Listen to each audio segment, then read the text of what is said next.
Hey, grace and peace, everyone. This is Charles here with your Midweek Recharge. And this week, I want to look at a story that I think maybe we're familiar with. We have some understanding, but I think there's an important detail that we miss. The story is about a man named Lazarus. Lazarus had two sisters, Mary and Martha, and they were very close to Jesus. Really, really close. These weren't acquaintances. These were people that Jesus had a relationship with, and they had a relationship with Jesus. They knew each other very well.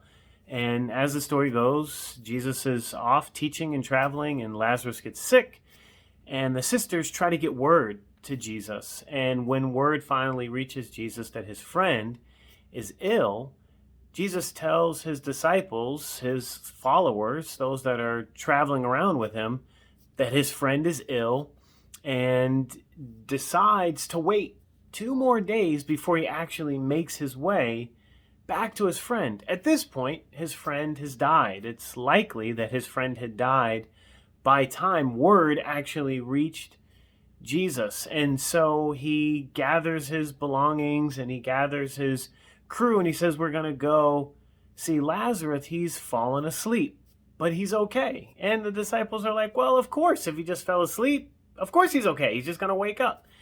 Jesus is like, all right, you guys don't get it. He's died. Lazarus is dead, but it's okay.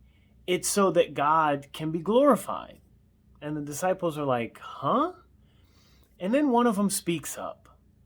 One of them speaks up who's gotten kind of a rough reputation because of our last memory of him. But we kind of forget this. Thomas spoke up. Yeah, Thomas called the twin. He spoke up and said, well, if Lazarus has died, let's go die with him. Because Thomas understood that if Lazarus' death, whether it was literal or figurative, was going to bring God glory, then Thomas wanted to be a part of that process. Thomas wanted to give God glory through his life. And so he said, yeah, let's go die with him. Now, it's too bad. The last thing we remember about Thomas is when Jesus rose and the disciples are like, yeah, he's back. I can't believe it. He's back. And Thomas is like, yeah, I'm going to have to see it before I believe it.